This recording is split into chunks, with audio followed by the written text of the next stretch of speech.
नमस्कार, मैं हूँ आपकी दोस्त एमएस आडर और मैं लेकर आई हूँ आप लोगों के लिए चैप्टर नंबर 3।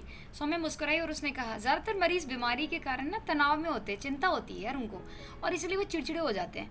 अगर हम उनकी बातें सुने और उन्हें समझाएं तो उनकी ना टेंशन ना कम हो जाती है। और ये ना सिर्फ उनके मानसिक स्वास्थ्य के लिए अच्छा है, बल्कि उनके ना क्या कहते हैं बॉडी के लिए भी अच्छा होता है, ठीक है। और ये इलाज में ना बहुत हेल्पफुल होता है। उसके बाद में वे तीनों अपने अपने वार्ड की ओर जाने लगी। कृति ने कहा, अरे हाँ, मुझे वो 1 साल पहले वाला मिस्टर राघव वाला केस याद आया। सौम्या मुस्कुराई और उसने कहा, एग्जैक्टली, जब मिस्टर राघव को लगा कि उनकी बात सुनी नहीं जा रही तो वो हम डॉक्टरों के साथ एक मजबूत संबंध महसूस करने लगे। और ये संबंध ना सिर्फ उनके इलाज के दौरान मददगार हुआ, बल्कि आज तक उनका विश्वास हम पर बना हुआ है और हम दोनों पर बरकरार है ना। मानती है ना इस बात को? तो उनको सुना हम लोगों ने, इसीलिए इम्पोर्टेंस मिला उनको और उनका विश्वास हम पे बन गया। कृति ने कहा, सही में यार। सौम्या मुस्कुराई और उसने कहा, क्या तुझे वो मिस विल्सन वाला केस याद है? उनको इलाज और दवाओं के बारे में काफ़ी गलत फहमी थी। जब हमने उनकी बातें सुनी और उनसे एग्जैक्ट सही इन्फॉर्मेशन ली, उनको दी, कुछ समझी बातें, फिर उनको इन्फॉर्मेशन दी, तो उनकी सारी गलत फहमी दूर हो गई। इससे उनका इलाज बेहतर तरीके से हो पाया। कृति सौम्या की बातों को गहराई से सुन रही थी। उसे एहसास हो पा रहा था कि ये सिर्फ एक डॉक्टर के लिए नहीं, बल्कि हर इंसान के लिए ज़रूरी है सुनना। डॉक्टर कृति ने प्रभावित होकर कहा, सौम्या, तेरी बातों में ना सच में सुनकर ना मुझे एहसास हुआ कि ध्यान से सुनना सिर्फ एक कला ही नहीं, बल्कि एक ज़रूरत है ना। मैं आज से ही ना इससे अपने करियर में भाई, और अपने मतलब कहने का मतलब है ऑफिस में भी और घर पे भी इसे इम्प्लीमेंट करने वाली हूँ। डॉक्टर सौम्या ने मुस्कुराते हुए कहा, यही तो एक अच्छे डॉक्टर की पहचान है कृति। और हमें ना सिर्फ मरीजों को इलाज करना चाहिए, बल्कि उनके ना यार भावनाओं को भी समझना चाहिए। यही हमें एक ना बेस्ट इंसान बनाता है और डॉक्टर बनाता है। वे तीनों दोस्त एक दूसरे को देखकर मुस्कुराए। उन्हें पता था कि उनका काम सिर्फ बीमारियों का इलाज करना नहीं, बल्कि लोगों के दिलों को छूना भी है। तभी हाफता हुआ डॉक्टर प्रत्युष वहाँ आया। उसने एक गहरी सांस ली और सौम्या से कहा, बहुत बड़ी प्रॉब्लम हो गई है। कैथरीन, सौम्या, कृति तीनों ने चौंक कर उसकी ओर देखा। क्या हुआ डॉक्टर? सौम्या ने तुरंत पूछा। डॉक्टर प्रत्युष ने गंभीर स्वर में कहा, आईसीयू में भर्ती एक मरीज, अचानक ब्लड प्रेशर बहुत उसका कम हो गया है, हमें तुरंत जाकर उसे देखना होगा। बिना एक पल गवाए सौम्या, कृति, कैथरीन तुरंत आईसीयू की ओर दौड़ पड़ी। और जैसे ही वो वहाँ पहुंची, उन्होंने देखा कि एक बुजुर्ग महिला का ब्लड प्रेशर लगातार गिर रहा था। नर्स सीमा ने घबराते हुए कहा, हमने सभी ज़रूरी दवाइयाँ दे दी हैं, लेकिन ना इन पे कोई असर ही नहीं हो रहा। सौम्या ने फ़ौरन मरीज़ की रिपोर्ट्स देखनी शुरू की। कुछ ही सेकंड में उसकी नज़र एक ज़रूरी पॉइंट पर पड़ी। ओह माय गॉड, ये मरीज़ हार्ट पेशेंट भी है और इन्हें ब्लड थिनर दिया गया था। अगर इनका ब्लड प्रेशर गिर रहा है तो हमें तुरंत इस दवा को रोकना होगा, कोई नई दवाई देनी होगी।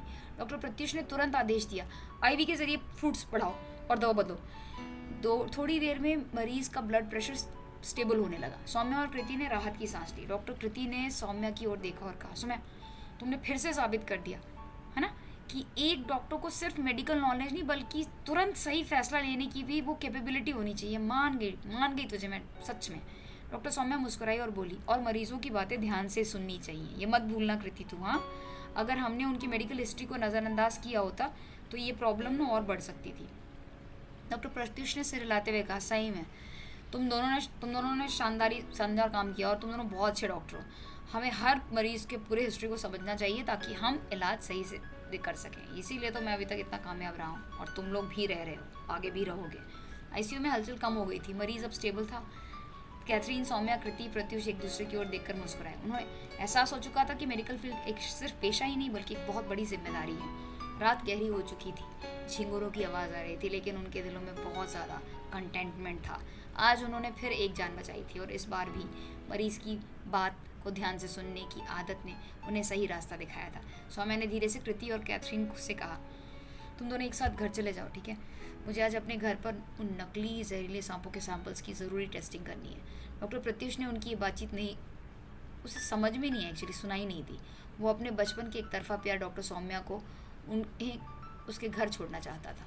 वहीं सौम्या के दिमाग में सिर्फ और सिर्फ टेस्टिंग और मेजर हेमांग की प्यार भरी बातें चल रही थी। उसने अपने मन में कहा, मैं जानती हूँ कि मुझे हेमांग से प्यार नहीं है, मगर मैं उसे बेहद पसंद करती हूँ। यकीन नहीं होता कि मैं अपनी माँ के साथ जिस नई जगह पर रहने गई, हमारे सामने वाला पड़ोसी कोई और नहीं बल्कि खुद मेजर हेमांग है। ये संयोग उसके शरीर में सिहरन पैदा कर रहा था। जैसे ही उसने ये महसूस किया, उसके दिल की धड़कनें काफ़ी तेज़ हो गई।